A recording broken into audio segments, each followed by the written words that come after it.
What's going on, everybody, and welcome back to another episode of the Hitstick podcast. I'm Nick Larson, and here with me are my guys, Justin Holland, Brian Mumford. Guys, how we doing today? Oh, we're just excited to talk about these rookies. Doing good.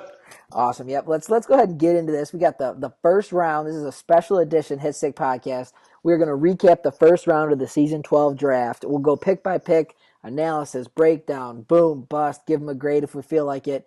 And, just kind of, we might make fun of you if you had a bad pick. We might give you some props if you found a couple steals.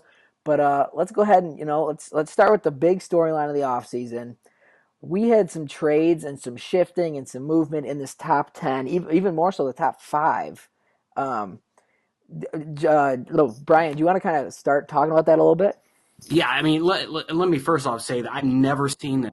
I've been playing Madden for years, and I've never seen anything like what we had in the offseason. We had, probably damn near 10 trades just, within the first round.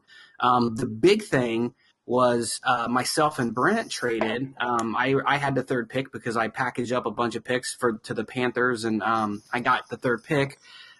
Brent really wanted to go after a certain player, so he hopped the Eagles because he knew he was going to go after him. So we made that trade. Just so happens that the Eagles hopped him, went to a number 1. So after that was already done, Brent had no use for that pick. I mean, he would have sat at third and, picked who he wanted, but I had my eyes on a certain player. So we actually redid our trade, and I got back the third pick. It was like hopping each other back and forth. It was insane. What do you think, Justin? Well, I've been playing Madden for about 4 months, and I have also never seen anything like this in the one draft that I've done. But, to be honest, it was funny because I actually even kind of made a comment to Brian, like, is this normal? And it's obviously not. I mean, this is absolutely incredible to see guys that were way out of the top 10 work their way down into the top 10. And I think we had a few guys with multiple top 20 picks, which is also crazy. Yeah, I actually got this entire trade thing going because Brent and I were talking, and I was sitting at 8 with I had 8 and 24, and Brent was sitting at 6 and said, oh yeah, I have my eyes on the outside linebacker. And I go, oh shoot. So instead of saying anything to Brent, I went right to the top, and I went to the Chargers and said, dude, what's it going to take to get 2? He told me what it would take, and I did it. I had my eye on a guy, just like you did, Brian, and I wanted him, and I went and got him. And then Brent tried to jump me, and then Eagles, just like you said, it just was absolute chaos. Never been done before. Let's. I want to say, like, it was funny because we use Discord for our chat, and the DMs that day. I mean, for me, I think that I probably talked to about 7 different people. Who you going after? And it was just like a Game of Thrones. It was like who can jump the other one to get who they want and position themselves. I thought it was really cool, to be honest with you. Yeah, lots of DMs. Go ahead. The DMs were definitely hotter than Jenna Jameson's Instagram. So yeah, there were a lot of smoke screens being thrown out there as well. Because I had got messages of guys telling me they were taking so-and-so, and then somebody else would message me and say, hey, so-and-so's not taking a quarterback. I'm like, dude, yes, he is. And it was just absolutely crazy, the amount of lies and dishonest people we have in this league. Yeah, I mean, isn't Brent Canadian? Aren't they supposed to be, like, amicable and trustworthy? Oh, well, on that note, let's go ahead and get right into this. So the Eagles, after all that chaos, ended up getting the first pick from the 49ers. They jumped from 4 to 1. Because John Eagle and Brent actually both had their eye on. Go ahead and start with this pick here, Justin. Yeah, so obviously you can see it's Kevin Bassey out of the Ohio State University. 22 years old, but he's a physical freak, 6'4", 295. Really could probably play even D tackle as he progresses in his career. But if you look, I mean, power moves at 85 and block shed at 87 as a superstar dev. I mean, he's going to work those up really, really quickly. I could easily see this guy being a, mid to maybe even high 90s, kind of as he gets to the prime of his career. So this is a phenomenal pick for a team that really needed to hit a home run with their first pick. Yeah, John Eagle is known for screwing up every single pick in his past drafts, but this year he had a really good draft. He had 2 picks in the top 10, and like you mentioned, this one he absolutely killed it. I mean, this is a defensive end who can play defensive tackle with 87 acceleration. I mean, 6'4", 295. He was one of the highest graded players in XCFL history out of his combine. So this was just an absolute stud pick, knocked it right out of the park. And like you said, it gives him a lot of flexibility along that defensive line. If he gets another end that he likes, he can slide Bassey inside, whatever it is. But Eagle, absolutely great pick. Justin, if you had to grade this pick, what would you give it? I mean, I have to go solid A. I can't go A plus just because I think I have to save A plus for those value picks where people get superstars in the later rounds, but definitely a solid A. Just one thing to point out real quick, and we can move on to Brian's commentary. I have Brandon Graham pulled up, who's obviously a great career pass rusher out of Michigan. His stats are almost identical with the exception of those finesse moves, which, obviously that's one thing that you need to pull up. But that's a 31-year-old veteran versus a 22-year-old rookie, and you got him, he's literally ready to roll right off the bat. Yeah, that's huge right there. He's ready to go. Even if you don't upgrade him at all, he can play for you the rest of the cycle. But okay, with that being said, let's slide over to number 2, the Detroit Lions. They ended up going with the 23-year-old, 6 foot, 242-pound outside linebacker from Texas, Solomon Cone. Brian, why don't you break down Solomon Cone for us? Yeah, Solomon Cone, he was one of the top 3 players in this entire draft as far as skill goes. One thing I love about Cone is that he reminds me a lot of Von Miller out of Texas A&M. He actually went to Texas, Cone did, but the only thing I don't like about him is his finesse and power moves are very low for a speed rusher. However, with superstar development, you can build those. This guy is a beast. He will be a top flight pass rusher for years to come. And I actually am going to predict in the NFC this year. Solomon Cone, he was up a lot of. I'm the Lion, so I took Solomon Cone, as you guys know. But I got messages from people that were just like, "Who are you taking with the second pick?" And everyone's like, "Oh yeah, that's the guy on Ted." He really let the pass rush that I thought he'd at least be for it. With the superstar development, I think I'll be able to up those finesse quick and really put something nice together here. Make sure you up his carrying too, because that's going to be important for all the forced fumbles with his 92 hit power. So Brian, if you oh, definitely an A. I know Justin's saying we want to value that picks, but you can't go wrong with this guy. I mean, kind of like the Bassey pick, this guy is a sure winner, superstar development. He's going to be a superstar, and to trade up to number 2 to get him, I still think move. And I did A plus was related. No, I still think I'm values. Let's move on that note. We'll move on to number 3. So this was another not a controversial pick, but a controversial way. Everyone's trying to get to this pick and then get out of this pick.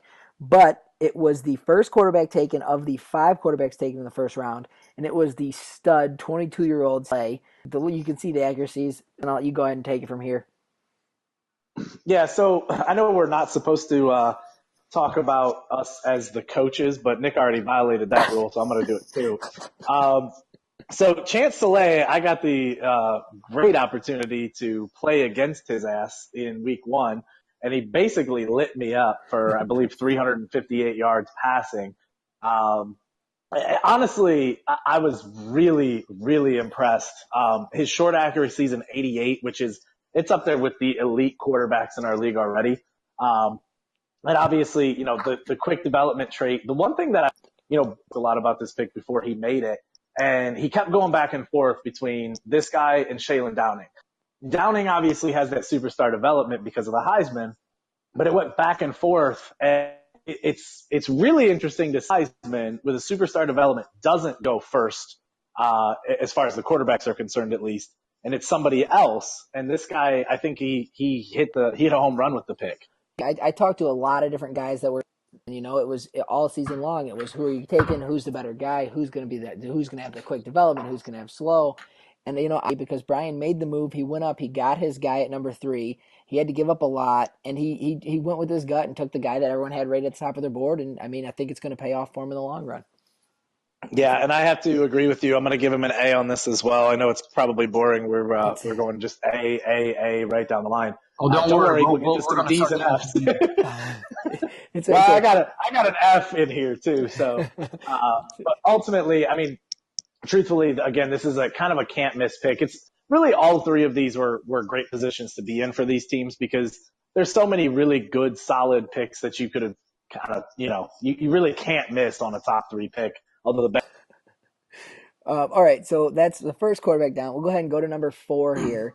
So this was the 49ers traded from number 1, snagged like 3 more second-round picks, and then are sitting at 4 now. And they took the second quarterback of the draft out of Auburn, another 22-year-old, 6'6", Alan Navarre. Navarre, it was kind of just, it was anyone's call who was going to be the second quarterback taken. And Chris traded back. He might have regretted trading back, but I think he had a really good draft, and obviously he started out with Alan Navarre. So, Brian, go ahead and take away Alan Navarre here. Yeah, and first off, I want to say San Francisco had one of my favorite drafts out of the entire XCFL. I don't think anybody even came close, to be honest with you. I know he was a little bummed that he didn't get Soleil, but those two are very similar. He doesn't have the speed that Soleil has, but he does have that 91 throw power, 86 accuracy. He'll be able to build that medium accuracy up pretty quick, and he's got the quick development. We didn't know this. This guy had no story on him, so he was like taking a shot in the dark on this guy. The reason why he didn't go with Downey is because the arm strength, and it pays off. Look at it, 6'6", 22 years old. He's going to be easily one of the best quarterbacks out of this class. To me, he's not great. Didn't get later, and he was able to nab this guy who's very similar to that. Middle linebacker, he was thinking, do I take the corner? Do I take a receiver? But in the end, he ended up getting that franchise quarterback, which is what every good team in the XCFL has. And he got his guy with Alan Navarre. And I'm going to agree with you. That was a great pick. I'll give him an A there. But that's the first A+. There we go, Alan Navarre. Okay, so let's move on to number 5. We had the Jets. Davey sitting here. And he went with what a lot of people were saying was, another one of those top 4 players of the draft. And it was Karan Shade, the middle linebacker out of Penn State. 6'1", 240. 88 speed, acceleration's up there at 88 as well, 86 hit power, 87. Superstar development. Justin, take it away here. The guy's a stud. Yeah, he's an absolute stud. This is somebody that I obviously had my eye on because of the need, the linebacker need that I think, especially middle linebacker, when you play a 3-4, even a 4-3, this guy could really play either one. The thing is I'm never gonna, hopefully at least never gonna be to get up here on with somebody else's pick. So I have to give props to everybody who obviously wheeled and dealed their way into the top 10. Karan Shade, the guy is as that already. I would not want to be a wide receiver going across the middle of the field with this guy sitting back there. So I'm an A. Again, I think he can't miss. Everybody knew that he was going to be a beast. Yeah, it was a very, very top-heavy draft. That's why you're going to see a lot of A's early on and even late in the first round. But then after that first round, the picks really dropped off. But since it's just a first-round breakdown, we're going to have a lot of A's on this board. But we're going to go ahead here and slide to number 6, which some might call it a surprise pick because you typically don't see running backs go this early in the draft unless they're those can't-miss running backs. Ezekiel Elliott, Todd Gurley, Leonard Fournette. But the Browns here at 6 went with the 23-year-old, 5'11", 200-pound running back from Texas A&M, Marcus Mason. The one big thing I noticed about Marcus Mason is his number one trait that you could scout was elusiveness. And, that is insane to see a young guy with elusiveness because it is so expensive to upgrade. But, Brian, what's your take on the running back out of Texas A&M? Yeah, you speak on his elusiveness, but you also look at his 94 speed and 93 acceleration, another thing you can't really advance on. So I really like that. He comes out of the gate with 90 carrying, so that means that he can be your bell cow right away. You can slot him right in a starting running back role. I like his 84 juke move and 82 spin move. I have to say at number 6, I think it's a bit of a reach. I know, I think he could have got him at number 11. But, if you like someone, you go after him. He does have the normal development, but with a running back, the nice thing about this is that if you get a lot of yards with him, you'll build up that XP. So I like the pick overall. I don't love it. I give it a B, basically because he's one of the best running backs on the game, in the draft. I mean, but yeah, I mean, you had talked about it. The elusiveness, the acceleration, the speed. You can't upgrade that. This guy's going to be a beast, but I think it's a bit of a reach. Yeah, I agree with you there. He definitely could have got him at 11, I think, just because no team was taking running backs this early. I think Brent saw all of those top five guys that he had his eye on and was hoping one slipped, and he kind of not panicked because you're six, you're still going to come away with a stud regardless. But he definitely kind of was a little confused at where he should go with this pick and who's going to be there at 11 with his second pick. Um, but at least he comes away with a great player, and he did draft his running back last year. It was a really good one, and ended up trading him to the Bills for a future first round pick. So it all kind of works out for Cleveland. But let's go ahead here and go to Cincinnati Bengals at 7. So we're going to see a little string of offensive linemen go. There were 3 left tackles that were all ranked at top of the board early on at the start of Madden. It was Mike Nix, Jerron Gross, and I think it was Stanley Chisholm. And the Bengals went with Mike Nix, the 6'5", 22-year-old out of Auburn. So this was, what's his name's? Navarre's left tackle. And you're going to see 2 of those guys go in the top 7 picks. So Auburn had a good season last year. But Justin, what's your take on Mike Nix? Well, Auburn had a terrible defense last year. I just wanted to let you know that in the fantasy made-up world that we live in here. But I think Nick's, obviously don't get me wrong, like the guy's obviously a stud and he's able to start right away. The awareness has to be built up, but we see that out of all the rookies. I was a little bit surprised that he didn't go with Jerron Gross, though, because Gross, I believe, had a story on him, so you knew, well, you didn't know, but you kind of had an idea that he was going to have either quick or superstar development. And Gross was listed as the top overall left tackle. So I don't know if maybe he saw something that he liked in Nick's better. The stats are comparable.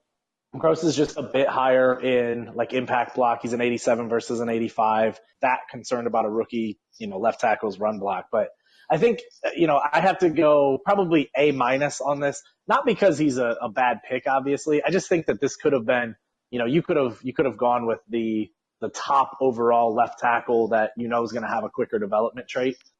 So I think it's a little bit of a miss there, but still a great pick. Obviously, this guy's going to be good for a long time. Yeah, you got to respect the guy to come up. He's seventh in he's picking 7. There's all these wide receivers, there's linebackers, there's corners, all these sexy picks, and you waste your pick on a lot. You don't waste it obviously, but you feel like you do because you took the offensive lineman. It's one of the hardest things to do is take an offensive lineman in the top 10, but it does pay off in the long run. I agree with you though. The development is the only thing that's keeping this one. Just it's not a bad pick, but it's just a little bit worse than what it could have been with Jerron Gross. But with that being said, let's go ahead and slide over to Jerron Gross, which this is the Detroit Lions' second pick in the top 8 here. And they went with the left tackle out of Oklahoma, the 23-year-old 6'6" rookie. Well, obviously rookie, 309-pound Jerron Gross. Brian, go ahead and take this one away. I want to say, ironically, when the number 2 pick was held by the Chargers, this is really who they had. They even tweeted out that he was going to be a San Diego Charger. Obviously, the Lions backed up the truck and just said, here you go, here's a bunch of picks. But I love Gross. I mean, he was projected to go number 2. He doesn't have the superstar development. He has the quick development, but he's got 93 strength. He's already got 82 run block, 83 pass block, 87 impact block, and 81 acceleration. You could actually move him at guard if you wanted to. I think he's by far probably the best offensive lineman in the game.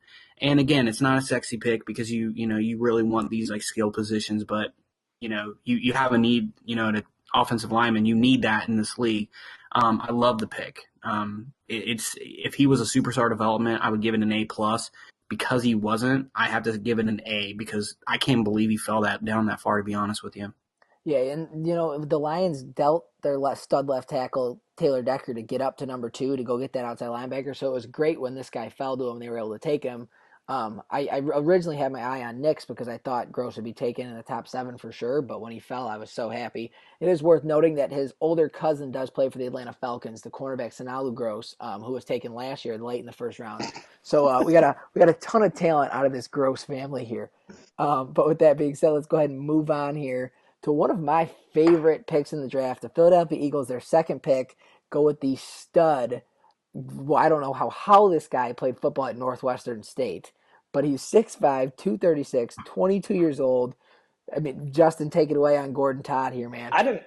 I didn't know anybody played football at I Northwestern know. State, first of all.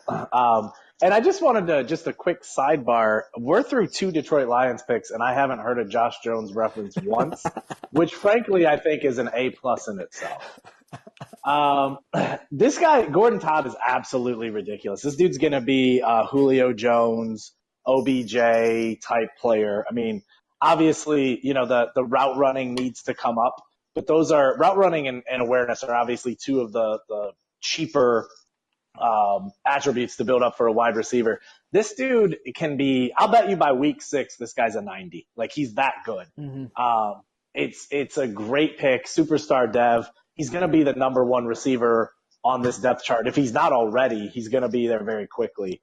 John made really 2 or 3 home run picks early in this draft that, I think we're going to talk about one more if I'm correct. So he's really building a good future with this team. This guy, like I said, Gordon Todd, 91 speed, 93 excel. The dude's a burner at 6'5", which is insane. So this was the guy I was eyeing at 8. I was thinking wide receiver. I was going to go wide receiver just because this 6'5", and he ran a 4.46 at the combine, so you knew his speed was going to be decent. But then his 3-cone and his shuttle run were so slow that I was scared he was going to have like 82 acceleration. So I passed on him, and man, I kind of feel bad because he's an absolute stud. For me, this is an A-plus pick because he took the risk on that low acceleration, and he came away with it. I mean, high risk, high reward. This guy's an absolute franchise wide receiver for years to come. Yeah, and I forgot to give my grade. He's also an A-plus in my book. I think that really this is the type of player, like, you look back at some of the receivers that the idiot Detroit Lions took multiple years in a row and just kept going 0-16. But you look at those teams, it's tough to take a wide receiver this high when you know that there's going to be other very good, solid wide receivers later in the draft. So you have to hit a home run if you elect to take a wide receiver this high, and he did. Yeah, you hit the nail on the head because as you guys will see later in this episode, there were receivers taken high 27, 28, 29 overall that are overall pick, and these guys are stud, day one starter, 80 overall players, so you'll see that moving on. But okay, that was a great pick by the Eagles. Let's go ahead and move on here to the Green Bay Packers. They went with the left guard out of Oregon, 6'4", 24 years old, Curtis McAfee. Brian, break down Curtis McAfee for us, please, sir. Curtis McAfee, he actually comes in the left guard, but if you look at his attributes, he looks more like a tackle. I mean, when you say, 92 strength, Yep. he's got 77 acceleration, but if you look at the strength, the run block, you can build the pass block up. 92 impact block. That's insane. He is a little older at that 24, but this was a good pick. Now, I will say, top 10 pick, you really want to hit a home run with this. I don't think he did. But if this is the guy that he really wanted, he wasn't going to be there later. I do like the pick. He can build him up. He can probably slide him the tackle, center, guard, whatever he wants. This guy can play probably anything. But I'm not crazy about it at 10. I've got to give him a B- on this one. Yeah, I'm going to go B. He's a great player. That 92 strength, 92 impact block from a rookie is just awesome. But like you said, I think there's other needs they could have addressed, but they did have multiple first-round picks, so McAfee's not a bad overall pick. Like you said, very versatile along that offensive line. But let's go ahead and move on here to the Browns' second-round pick, and we finally have our Heisman Trophy winning quarterback, Shaylin Downing, off the board. 6'3", 233, 22 years old out of USC. We all know the storyline with USC quarterbacks. Justin, what's your take on this USC quarterback? Yeah, so I'm torn on this guy, honestly. I go back and forth because part of me says, okay, he's obviously superstar development, but he won a Heisman, so he must be able to do something right. He's a little bit lower than I'd like to see on throw power, but luckily in that B- range, B+ range, this is about as high as you can get. An 89 overall would be the highest in that grade class or grade category.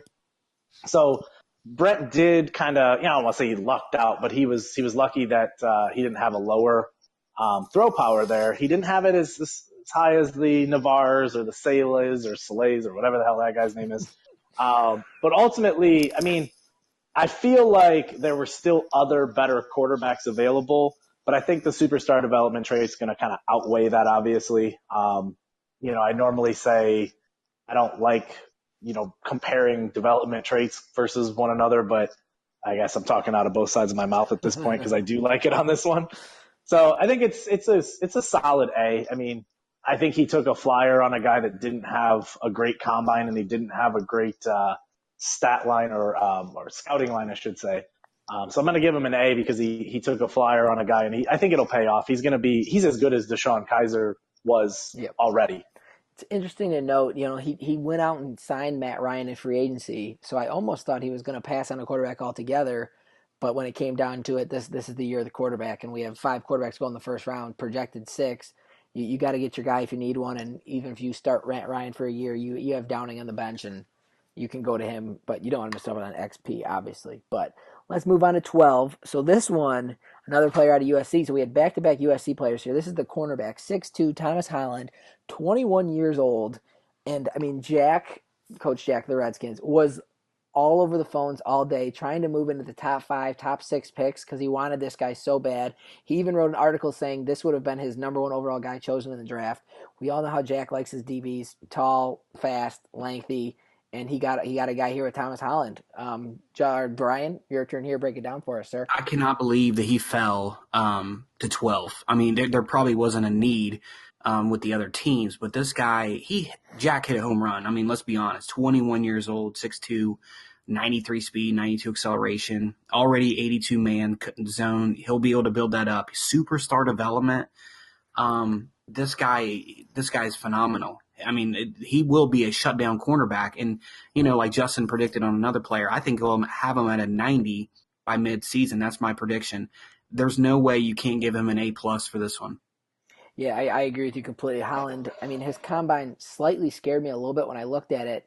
But, I mean, man, was I wrong. He is a monster, arguably one of the top 3 players in this draft, and Jack got exactly what he wanted here, so much that he's even trying to ship out his last year's first-round pick, who is an absolute stud as well. But Thomas Holland, great pick at number 12. Alrighty, so we'll move on here to pick 13. We have our 4th quarterback taken, and it is going to be the stud quarterback out of Michigan State, 23-year-old, 6'5", 227-pound, Nathan Lohrig. Justin, what you mentioned you liked this guy a few times when we were off the air. What's your take on Lohrig?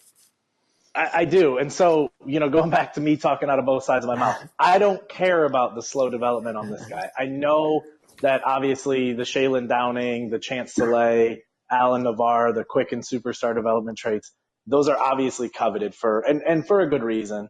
But look at this guy's stat line. So he's 91 throw power, 86 short accuracy, 80 deep ball, which I think the 80 deep ball is as good or better than the other quarterback that we've already talked about. Yep. And an 80 deep ball is serviceable for, a veteran quarterback. The only thing I'd like to see obviously come up is the play action and the medium accuracy, but both of those are easy to do. I think he's going to be, he's never going to be a 95, 96 overall player because that development trait's going to keep him down a little bit. But he can be easily mid to high 80s, a few years into the league, and I think have a really good career with the Jets. So I think it's a great pick, actually.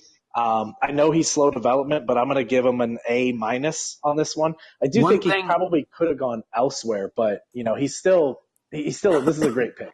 One thing I want to mention is that if you have a great season with some of these players, you can bump up their development traits. So, all he has to, he's got that pick already there. So he may be able to bump him up to a normal by next year. Yeah. And also true. I just want to say one thing.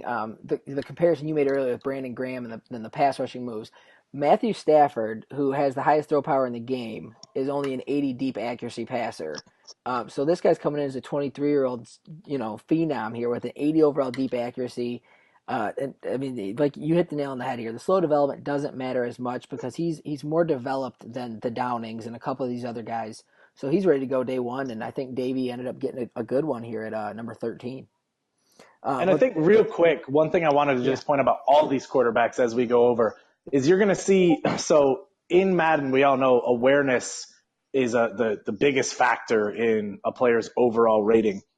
So even though like they might be a 76 or 78 or an 80, like their other attributes are at quarterbacks that have been in the league. Like you said, Matt yep. Stafford, who's a phenomenal quarterback, obviously. So the awareness doesn't really matter when you're using him. And I think that it's pretty unbelievable to see some of these stat lines or these attributes come across. Oh yeah, that's what everyone's saying. You're the quarterback, and it lived up to it so far. All right, we'll slide over to 14. We had our second wide receiver come off the board. He was ranked number one on a lot of people's boards, but obviously we had a super freak go in the top 10. But this is Parker Bullard out of Texas. He's 6'1", 215 pounds, 23 years old. Ran a slow 40 at the combine, but I think he makes up for it with some of these attributes. What do you think, Brian? Yeah, I agree with you on that. He's not going to be that speedy receiver, but he reminds me of Anquan Bolden. Standing at 6'1", not the most speediest receiver, but he had a pretty good career as well. So one thing that really sticks out though is that 95 spec catch. I mean, he's going to be able to go up and get the ball, which is going to be huge, especially with having Kirk Cousins at the helm. So I really like this pick. I mean, if you really and we had talked about this in our pre-draft. I even said that they really need to replace Steve Smith with a high-level receiver. This was the second guy on the board, so you almost have to go with him. I do like the pick. I don't love it, but I have to give him a B plus because I mean, this was the second best guy on the board. Yeah, he's not a speed burner, but he's a possessional guy, and that's what you need. So I like this pick. Hey, you said it first that 95 spec catch puts him in that that upper tier of spectacular catch how much it means in this Madden. He's also 95 agility, his catching traffic's off the charts. He is a great player, and we talked to the coaches down at Texas, and they said he's one of those high character guys. First guy in the building in the morning, last guy out, studies game film, knows all the DBs he's going up against. I really like this Parker Bullard, and when you pair him up with Jamison Crowder and Josh Gordon out there in Baltimore, it could be something special with Kirk Cousins at the helm, like you said. Um, I think I'm going to go I with think a A here. I think it's also interesting to note that he has to play against the Steelers secondary twice a year, which has been compared to a light breeze. So it's going to be interesting to see what he's able to do against them. Oh, I agree that secondary has not stopped anyone in years. All right, let's move on here. The Broncos pick at 15. They went with the left guard out of Florida State, Cooper Bentley. Bentley was high on a lot of guys' draft boards, and he slides here to 15 to the Broncos. Let's go ahead and break it down. Yeah, Excellent, so yeah. he was actually on my board as somebody that I was hoping would fall, to kind of that mid to late 20s round. But obviously, once that run on offensive line started, you saw a lot of them go really quickly right in a row. I am happy though because I got a better one at 27. We'll talk about that later. But no, this guy's. I mean, he's honestly this. You saw his scouting line when it came across. He was a can't miss. Um, Overall, I mean, the guy's a freak, obviously. I'd like to see, obviously the run block and pass block come up a little bit to at least the mid 80s. Once that awareness comes up, you're going to see this guy easily again, probably the high 80s, maybe even pushing 90, depending on how high that awareness can go. Yeah, He's a solid guy that's going to really anchor that line for a long time. So I'm going to go solid A on this one. yeah, Bentley. I mean, obviously from our first couple picks here, you can see that the offensive line in this draft was just loaded with guys who are ready to go, high strength. And I actually played Bentley week one. And my only advice would be to up his injury because he got hurt for the 6 weeks. But he did well when he was in there. But yeah, so Bentley, great player, 91 strength, 91 impact block. That's all you really can look for. And then obviously you could just up the two middle ones, the run and the pass block, and you got yourself a great left guard for years to come. Um, all right, so let's all pretend we didn't just watch the game day game. We are at 16, the Houston Texans, the QB guru, Coach Boone, shows up late to the draft, barely gets his pick in time, but goes with the 6'6" stud quarterback out of Georgia, Hudson Fowler. Um, Brian, what's your take on Hudson Fowler here? The Well, fourth quarterback taken? the reason why he fell is because obviously his throw power. But if you looked at his unlocked attributes, deep accuracy was the third one. So I mean, again, this is one of the hardest ones to build up. He's got 80 deep accuracy. I don't like his medium accuracy, but again, that's it's easy because look at his short; it's already 87. He does have the speed, so he actually can move out of the pocket. Um, he can throw on the run as well. A lot of these attributes can be built up pretty quickly, and he's 6'6". He's a stud. So we all know that Boone's probably going to build him up and then trade him off, auction him off, and um, you know who knows what he's going to do. But anyway, I like the Actually, pick. according to what we just saw, he's actually tanking him. Well, yeah. Anyway, I think what's going to happen is that he's going to do well with him, right? He's going to rebound him. But with the short accuracy, Boone doesn't throw short, but with that 80 deep accuracy, he does throw long, and I think that that's going to come huge for this guy. I give him a B plus because a lot of the other quarterbacks already went, and he still had the balls to get him at 16. I like the pick, B plus for me. Yeah, and it definitely helps. You come in with DeAndre Hopkins, you have Will Fuller, you have a running game, you have a revamped offensive line, a stacked defense. It's a team that all they needed was a quarterback, and they drafted Deshaun Watson, and it worked out. And now they need a quarterback again, and they find Hudson Fowler, and hopefully it works out for him again. But yeah, I like the pick. I agree with you on the grade there. Quick development can't go wrong. But let's go ahead and move along here to it's 17 in the draft, but so far I'm going to say this is my most disappointing pick. It's Stanley Chisholm, another rookie offensive lineman out of Oklahoma, 6'6", 313, left tackle. Justin, break him down for us. Yeah, so far this is my most disappointing pick, but we're gonna get to literally the worst pick I've ever seen ever pretty soon. But yeah, I mean it is a disappointing pick, but honestly, if we look at what really matters, the impact block is a little bit low, but typically your left tackles, unless they're the elite of the elite, they're gonna kind of be in that mid 80s anyway. Um, his run block is actually a lot low compared to what I would like to see it. It's going to kind of hinder, at least for the short term, your counters and things like that, the things that are going around that left tackle spot. The other stuff is not bad, but this, strength's a little low, obviously. Speed is actually really good. And in fact, it's kind of funny if you were to flip the pass block and run block, this guy would make a great guard because he's able to get out and run. But I think, I think it's a B. I don't think that any of these picks have been bad necessarily. They're just, of all of them, I think that this probably was the biggest reach so far. Yeah, and I mean, like you said, it's not a bad pick. I don't know if he's starting week one, so he could be a developmental guy. The Bills' offensive line has some nice ratings across the board. I just checked. So, I mean, if you sit him behind a couple guys for a year, build up the XP a little bit, he could be a guy you can plug and play as a stud next year. But we'll go ahead here and slide along to the Green Bay Packers' second pick in the Well, first we got to round. get your grade on that one, Nick. Oh, I'm gonna go with a B minus, but just because you're not drafting a backup at this high in the first round. Um, Agreed. but we will go to the next pick, the Packers' second pick, the second running back off the board, Frederick Hardy out of USC. So USC just lighting up the draft early on. 22 years old, 5'9", 221. So he's a solid, stocky running back. Brian, you want to break down Frederick Hardy for us? Absolutely. Kind of like what I did with Marcus Mason going at 6. This guy is very similar to him. If you look at his attributes, Mason is a little bit faster, but he's got 90 speed, 92 acceleration. I love his juke move. He's going to be that elusive back that they need in Green Bay because, obviously they're going as they phase out Aaron Rodgers, they're going to have to develop a run game. I'm not high on getting running backs in the first round unless you got an elite talent.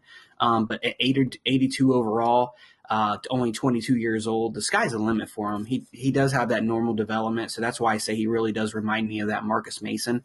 I'll give it a B just because you did get this guy a little bit later, at 18, kind of reminds me of that Mason. But again, I guess if you're going to get a running back in the first round, to me, you got to get that elite guy. So. Yeah, and the 22 years old definitely helps. He's got the speed, got the acceleration. Like you said, the juke move off the charts there.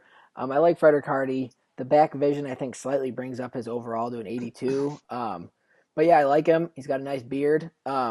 Good dude. So let's go ahead and slide along here. I'm gonna agree with you on your grade there with a B. A solid B. All right, so we got the Eagles with their third pick in the first round so far, and they're gonna go with the left guard Ethan Randolph. Randolph's strong. He put up 40 reps at the bench press. Justin, quick development guy all the way down here. What's your take on him? Yeah, I mean, if we're grading beards, it's not good. But if we're grading attributes, way down here again, like this is again, John had a phenomenal draft in the first round. Really, honestly, even past that. But the the thing that stands out to me is, as you just said, so quick development this late. Um, I I can't remember if he had a story on him or not, so it doesn't surprise me that he fell this low. But obviously the strength is the big thing. So strength being 91 overall, that's again right up there with the best of the best.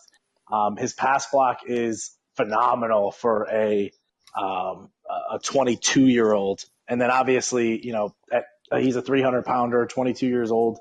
He's going to be a mainstay in that line. I love the fact. I know I'm probably not supposed to grade all of the picks combined, but I love the fact that he went with skill position, defense, and a big cow up front, which all of those put together, I think that he's going to have a really good feeling about this draft class moving forward. So I'm going to give this one an A because of the value. Later, we're kind of still mid first round, but it was a great pick. Yeah, this is definitely one of the teams that I think is up there for one of the best drafts out of everybody. He snagged three guys at positions of need, and they all were great, good developments. But I'm gonna agree with you. That's And an they're A. all starters. Yeah, That's what's absolutely. Yep. crazy. That's an A in my book. To get that development with that strength that late, that's a money pick.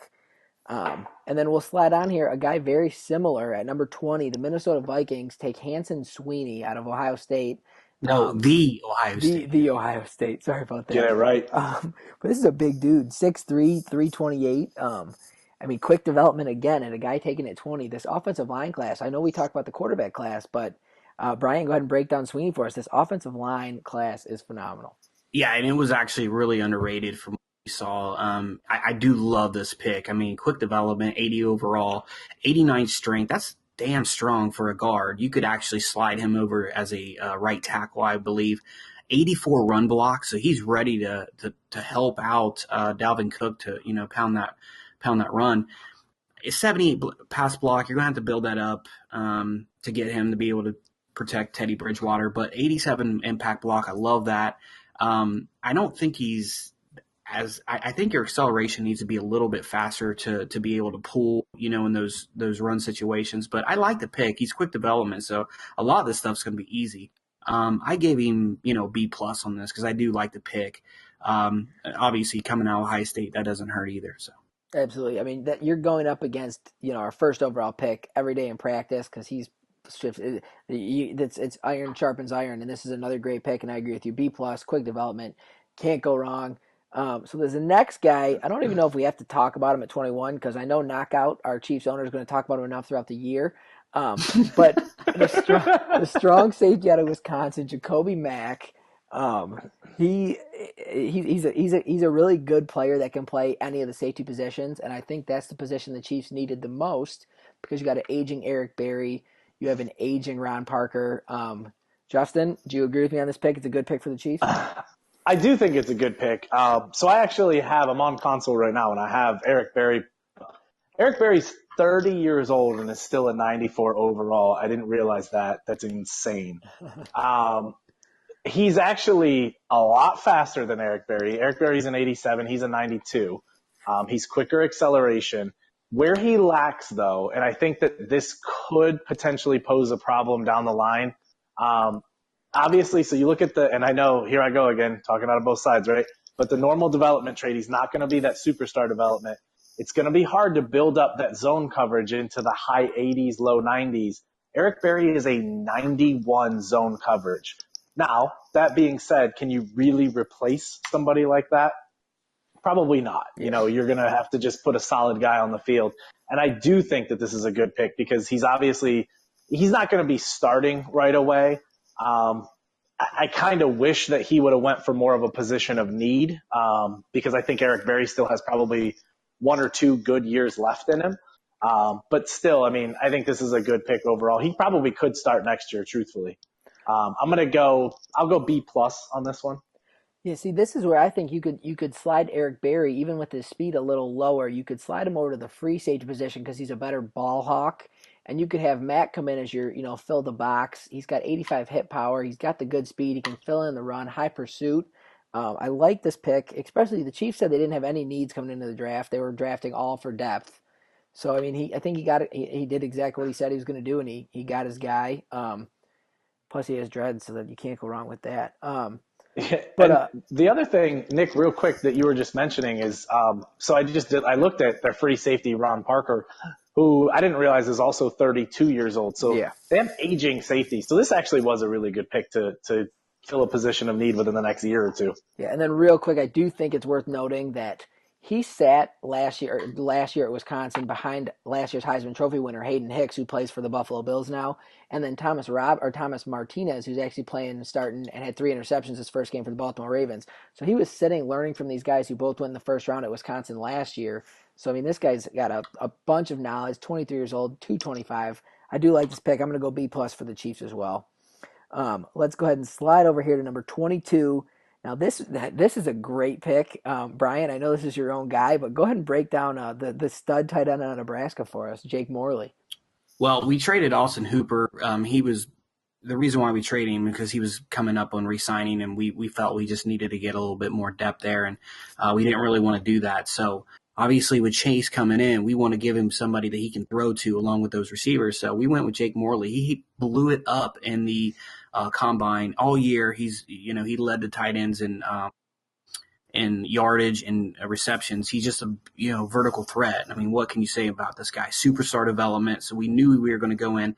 Kind of disappointed that I didn't get the acceleration and speed that I wanted out of him, but 82 catching, building up his run block a little bit, 85 spec catch. I think I hit a home run on this guy. Yeah, I can't even believe he fell, to be honest with you, Yep. to 22. Yeah, the stories were out there. I thought somebody would go and grab him before that, but I mean, you put him in an offense with Devontae Freeman running the football, the play action pass that this guy's going to have wide open for him because so many people are going to be run coming into Freeman.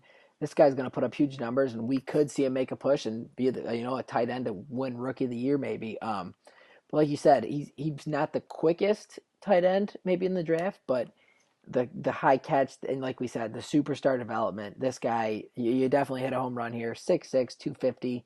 I really like this pick. I'm going to give you an A because we found the superstar dev this late in the draft. Okay, Justin, you're up. Let's go ahead and slide over to the Redskins' second pick. Another guy with a quick development, 94 strength, Taylor Powell, the defensive tackle out of Georgia Tech, 6'5", 306. Big boy here. Yeah, so I mean, you talk kind of like prototype defensive tackle. You want somebody that's obviously strong, able to push the center around. You want somebody that's able to, kind of stop the run or at least clog up the middle. So you look at a couple of things, right? Strength, block shed, power moves, or at least power or finesse. But Boom. obviously defensive tackle typically going to have power moves. So the dude is absolutely a beast. 94 strength overall. I'm actually looking at him right now. He's also got big hitter, swim move, high motor.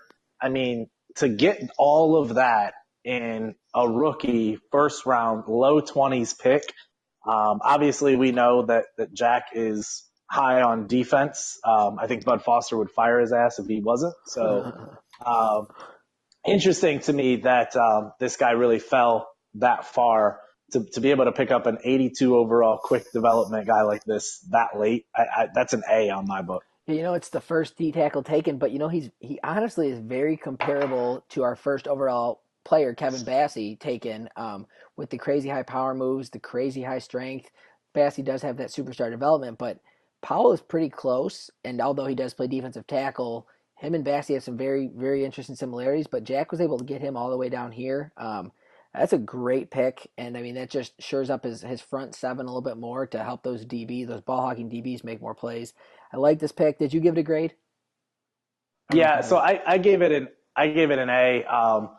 I think he's gonna need. I'm just looking at his lineup here. He's got a 79 and a 74 right end and left end starting. So he really needs that solid defensive line, and this guy's going to give him that for a lot of years to come. Oh yeah, but I bet you those defensive ends all at least have 85 speed because that's all Jack wants in his defensive ends. They do, But yeah, oh absolutely. yeah. All right, let's go ahead and slide over here to the Detroit Lions, the third pick in the first round. They go with Alton White out of Pittsburgh, 5'11", 240, 22 years old. Played in Pat Narduzzi's defense over at Pittsburgh. Brian, what's your take on a guy like Alton White? He was the second best middle linebacker in the draft. Love it. He's only 22 years old. We talk about development. It's harder to get those higher developments. You're almost rolling the dice late in the later rounds. But I mean, he's got 86 tackling, 85 block shed. He can stop the run. 84 pursuit and a 78 power move, so he can even rush the passer if he needs to be. I like the pick a lot because he was far and beyond this, behind Shea, but he was far and beyond the second best middle linebacker there, and it fills a need. So I like the pick. I have to give it a B plus. Again, it would probably go to an A if he was like quick development or something, but definitely great pick here. Yeah, I agree. It fills the need. He jumps right in the starting lineup in that Detroit Lions 3-4 behind Jared Davis, the 23-year-old. So it's a good pick. They fill a need, and that's the end of the Lions first round there. Three good players that are all going to start on that Lion defense. And one thing, if I could add real quick, Here we go. It was interesting. Shut up. It was interesting because everybody was afraid of this guy because they thought he was going to have a slow development trait because of that one bad story, and he didn't. So I don't know if maybe Madden kind of threw a curveball there or not, but everybody thought, okay, bad story, slow dev, and he wasn't. It takes a true draft guru to be able to decipher that he won't have the slow development and take him this late. It's funny because that's the same people that win the lottery say. And I don't know that you can be – it's better to be lucky than good, Nick. I'm going to give this pick an absolute A+. He hit it out of the park. The Lions coach had a great draft. No, I'll give it a B+. Oh, he fills the need. Let's go ahead and move on here to – this is one of the most – this guy coming up I'm really excited about. He's a wide receiver out of Georgia, so he played with Hudson Fowler last season. And he's 5'10", a little undersized, 187, 22 years old, quick development. New England Patriots go out and grab a stud. He's not a white wide receiver like we thought they would take. He is a 5'10" stud receiver with crazy high speed. Brian, what is your take on Taylor McMullen? I believe this would be mine. Justin, go ahead. I was sick of hearing you talk. Yeah, and I would have been really pissed if you didn't give me this because I have to call a shout out to Coach Will's sick vest and aviator picture. I hope to God he listens to this. But if he doesn't, I'm cutting this and I'm sending it to him directly. But no, this dude's he's a stud, actually. If you think about it, so he lost Edelman as, he ages and his beard gets even crazier than it already is. This guy's, again, it's been crazy to see all these superstar and quick developments this late in the draft, but 93 speed, 93 acceleration. The dude's a burner, obviously. He's already got, if you look at the stat line here, 84 route running, 82 catch in traffic, 81 catch. That's actually already ready to go. There's really nothing in here that I think oh man, you got to build that one thing up. Obviously the awareness is a little bit low, but for a rookie, it's on the high side. So I'm actually going to say A+ on this because I think value wise, this is a phenomenal grab,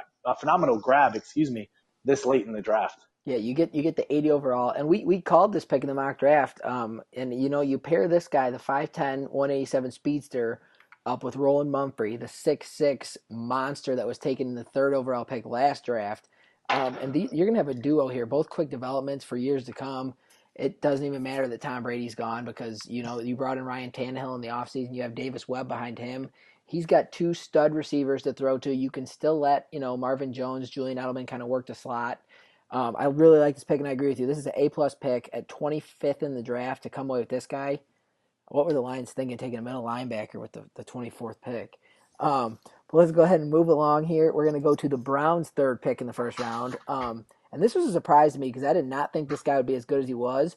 But it's Ramel Carson from Alabama, 6'1", 211, 22 years old. Look at the speed and the acceleration. Brian, what's your take on Ramel here? This was the second cornerback taken in the kind of surprising that he played. I think that people were kind of scared that after Holland it kind of dropped off. But I love this guy. He's got 94 acceleration, 90 speed. He's got 83 zone, and you can build his man up pretty quickly. To me, he's more of a dime cornerback, or I'm sorry, a nickel cornerback right now until you kind of get him built up a little bit with that quick development. It won't take long. Out of Alabama, they're always known for their defensive players. Love the pick. I mean, you get quick development this late. I mean, to me, it's great. I got to give him an A on this one. Yeah, I agree with you. Definitely an A. Brent said he needed a corner, and I think the team that picked right after him was eyeing this guy. But Justin, what do you think about the team after him? What was your thoughts? Hey, we're gonna talk about this, huh? Yes, let's go. So yeah, Brent literally the entire, the whole 2 minutes was like, I think I'm gonna take this guy.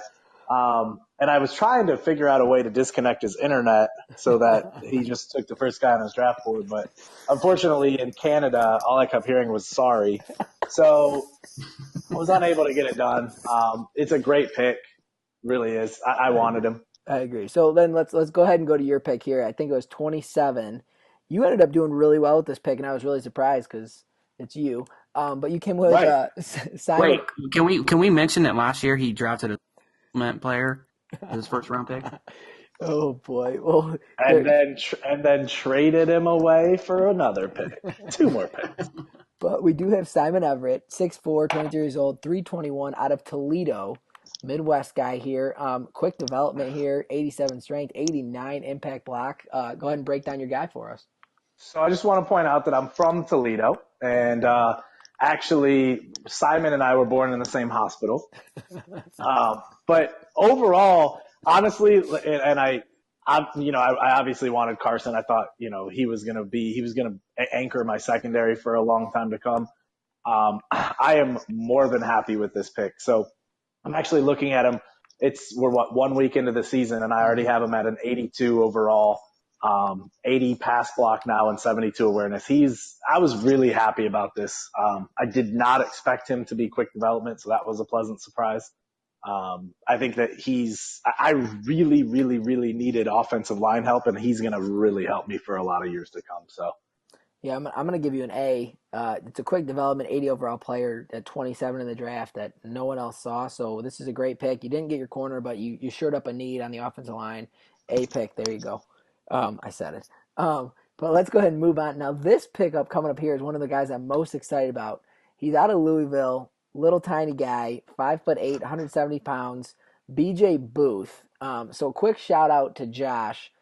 He was over in South Korea. He set his draft board. I'm going to guess this guy was, very high up on his draft board. And look at it pays off. 95 speed, 94 acceleration. Ryan, what's your take on little BJ Booth here?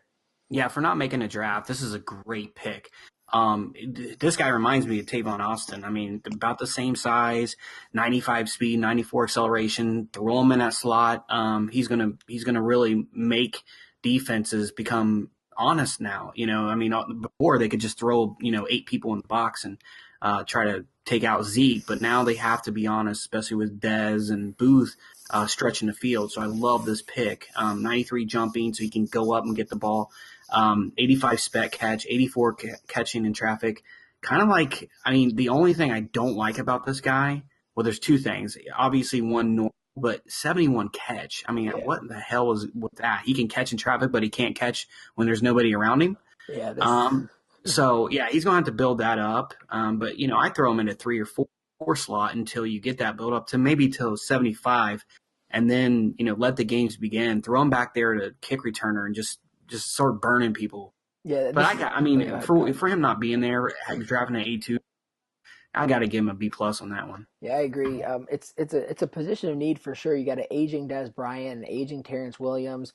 Ryan Switzer's good, but he's not that number 1 receiver. You got Noah Brown out of Ohio State, make the circus catches. But I like BJ Booth, and I'm gonna agree with you. That's a B+ pick. Just get up the catching, and you got yourself a nice little slot player. 5'8" is really tiny though.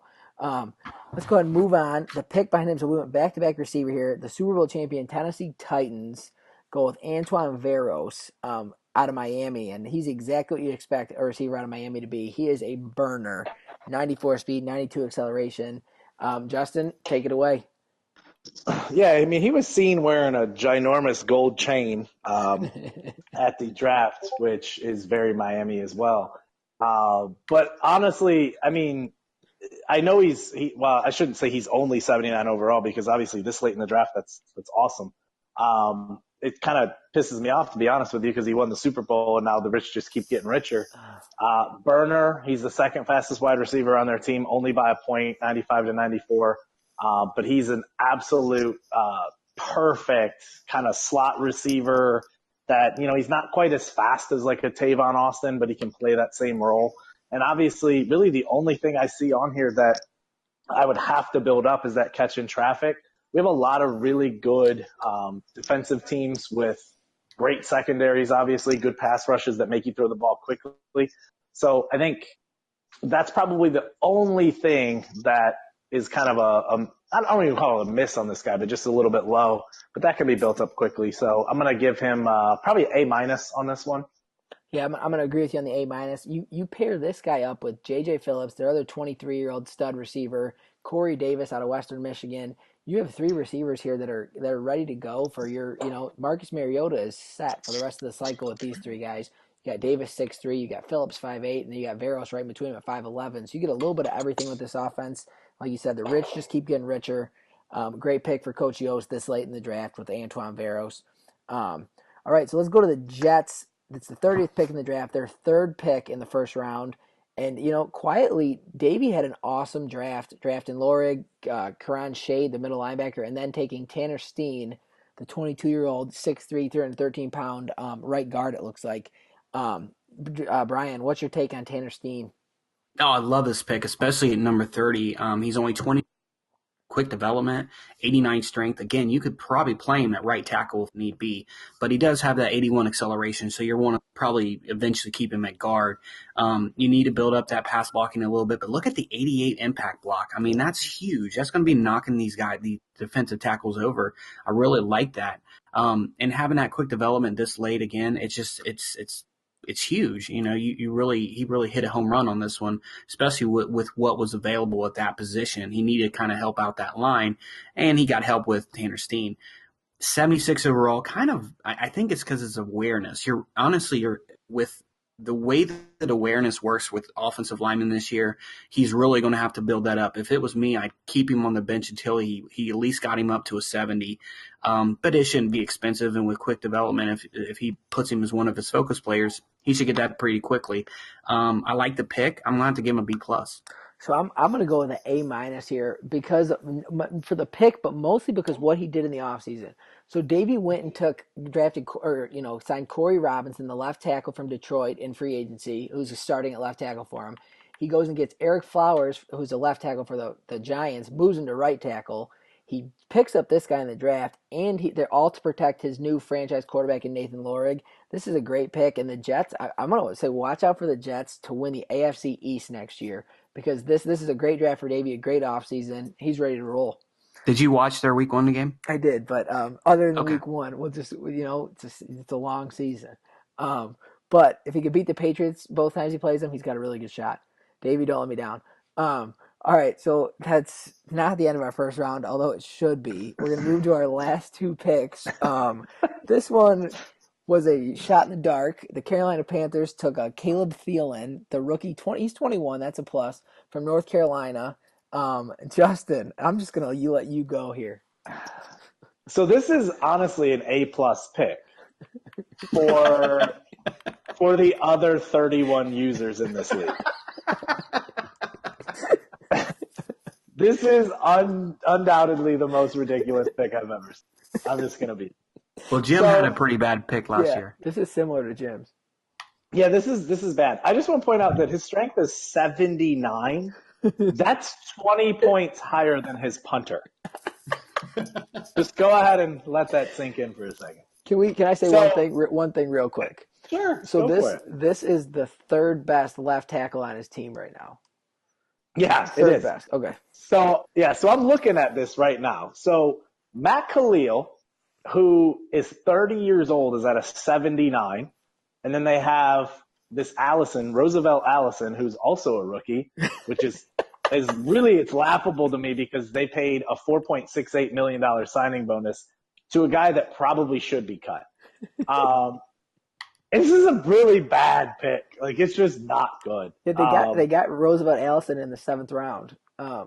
Yeah, And yeah. And it's just not good. Honestly, like, there's nothing good about this pick. Truthfully, like, in all seriousness, I'm not even trying to be a jerk here. I don't know how he's a 69 because there's nothing about this that, like, a 76 pass block for a rookie, first round pick left tackle, no bueno. So I'm gonna say this is only because I'm friends with Phil. I'm gonna give him a D minus, but really I should give him an incomplete. I agree with you on everything you said. But luckily for all of us and the Panthers, they had the 32nd pick so they could completely redeem themselves. Or did they? Brian, go ahead and take this pick away. Bradley McNeil, the running back out of Pittsburgh. I think they did. I'm kind of disappointed with the speed and acceleration, but he's already got 91 carry, 88 vision. They can plug him in. They didn't re-sign Jonathan Stewart, but McCaffrey's not big enough to be that every down back. This is what Bradley McNeil does. 86 juke, so he's pretty elusive. 78 overall. I can't say wow. He came back off of that horrible pick to pick this great player, but he's good. I mean, he's 78 overall. I would have to give him like a B minus just because his speed and acceleration isn't there. For 88 speed, 88 acceleration, you want him to be more power back, and he's not. But I think he'll be serviceable. I don't think he'll be anything special, but yeah, I mean. Yeah, like he's definitely a change of pace back. They did scoop up Marshawn Lynch in the offseason, but that's a three-headed monster kind of there with McCaffrey, Marshawn, and then McNeil. You do have Cameron Artis-Payne, but he's probably not going to see the field because of these three. But I agree with you. It's a good pick. He did redeem himself a little bit. It's hard to redeem yourself from a 69 overall, 31st overall pick. But Bradley McNeil, not a bad pick out of Pittsburgh. A couple guys out of Pittsburgh this year. But so that rounds out all 32. Guys, I'm going to pull the draft board up here. Oh, go ahead. Real quick, because I haven't talked about 31 enough yet. Maybe the punter comparison wasn't the best. Oh, boy. Cam Newton has strength of 81, which is 2 points higher than the man that's supposed to be protecting that. Okay, are you good on 31 now? I'm done. Okay. I'm done. So I'm going to pull up the draft board. We can see all 32 picks in the first round. We'll start with you, Brian. Go ahead and give me one guy you're just excited about. Who's in a good situation? Who excites you? Definitely Gordon Todd. I mean, that's probably one of my favorite picks in the entire draft. He's going to be an instant playmaker.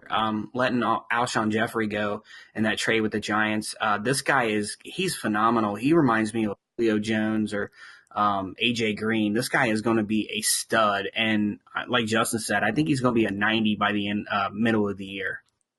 Justin, same question to you? Honestly, I think the Thomas Holland or Tomas Holland, if he's a Swedish man, from Swedish. That's racist. The corner out of USC. USC had a really big showing in this draft, by the way. Yeah. But obviously Jack really knows how to develop those defensive backs. I think this guy's really, really, really good. He's even better than I expected. I think he's going to be an absolute monster. Yeah, if I had to pick one guy, I'd pick Solomon Cohen, Jaron Gross, and Alden White. All the line. No, but for real, if I had to pick one guy, it'd probably be Taylor McMullen, the wide receiver that the New England took at 25. We talked about him all the time, but this guy he's a stud. He fits in well with that team, and I think he's going to come right in day one. And he's got a shot for AFC Rookie of the Year and Offensive Rookie of the Year. But keep your eye on Nate Lorig in the Jets because I think he's gonna shine this year as well. But any final thoughts, gentlemen, before we sign off here? Team grades. Who had the best draft? Oh, for me, it's by far Chris with the 49ers. Yeah, it's hard to. That's a tough question because we had so many teams with 2-3 picks in the first round. But I mean, I have to go Eagles. He got all positions of need, all starters, and they all had a good development. So I'm going to go with the Eagles there. Yeah, I'm going to go. Honestly, I think actually both of those Eagles, I think, had the best first round. Obviously, that I think that can kind of go without being Yeah. said. But overall, Chris was grabbing players that were showing up with, fifth and sixth round talent in the third round. And I'm like, damn, look at him reach. And then he would post a picture and I'm like, can I coach San Francisco next year? Because obviously they're going to be stacked. I thought he had a really, really good draft overall. Yeah, overall, this first round was one of the best. I mean, the first 30 picks were one of the best the best top 30 picks I've ever seen. But I mean, you guys obviously can't see it because you only are seeing the first round. But this draft overall was terrible. And so I mean, Yeah. that's why we saw all the movement, and I mean, so many teams filled positions of need. I mean, you saw all the developments. It's going to be an exciting year, and whoever wins Rookie of the Year in the AFC, NFC, offensive and defensive, really earned it because this is a tough class. The other thing that I think will be fun to look at is moving forward. So I don't know, could next year's draft be as kind of shallow as this one, or will it be deeper just like we've seen in the past? But are people going to now think because of this draft, listen, I got to move up. Like Yeah. these third and fourth round picks don't mean crap. I have to move up. So it'll be interesting to see just as we go through the 17-week season, how many trades we see kind of angling to get those higher picks. So Brian, let me ask you a question here. We know you announced today we're gonna kind of work on that quarterback. We're gonna follow along all the top 6 quarterbacks that got taken. So I guess this question goes to both people. We'll start with Brian. Which quarterback, including Corey Prentice, who went in the second round, who's gonna have the most success for year one and most success in their entire career? I mean, I know I'm I toot my own horn here, but it's going to be Saleh. And the reason is because you're putting him on a Super Bowl ready team. Yeah. He's got 3 receivers that are over 84. You've got the superstar tight end, and then you've got the reigning MVP, champion in Devontae Freeman. You put him in a situation where he's already NFL ready. He's going to excel. I mean, and I'm not saying it because I would have said that if I wasn't even the coach of the team. Absolutely. Justin, how about you? Which quarterback you got your eye on here? So it's also Saleh for me. He's on a Super Bowl ready team. They did get blown the hell out by Yost. I have the text that says, I don't feel like talking right now to prove it. How much you want to bet that the Rams never make it to the Super Bowl? Every dollar I have will bet that the Rams never make it to the Super Bowl. Not while I'm controlling them. Not at all. Oh, absolutely not. I'll bet every dollar I have the Rams never make the playoffs. Unless you trade with like Nick Z or I don't think that they make the Super Bowl. Well, my quarterback to watch is going to be none other than Nathan Lorig with the New York Jets. He is going to do it big this year, and Davy's going to get that team going. They picked up a running back in Ajayi. They got Brandon Cooks to throw to. This is going to be a fun team to watch, and this is my team to watch. So everyone prepare yourself for the New York Football Jets, because the other team in New York is absolutely horrible, and will never make the playoffs again. That's Chadwick. I don't know. He had a pretty good week 1. Even a blind squirrel finds a nut sometimes, or in the case against me 3 times. But this year it's a little different. But all right, guys, thank you so much for tuning in. I know this is a longer episode, but this is everybody's favorite episode. We broke them all down. Please leave comments if you think we completely were wrong. If you're pissed at us, we graded your pick wrong. Except you, Phil, you have no excuse. But thank you guys for tuning in. For my co-hosts Justin and Brian, I'm Nick Larson, and we are out of here. Peace. I can't stop.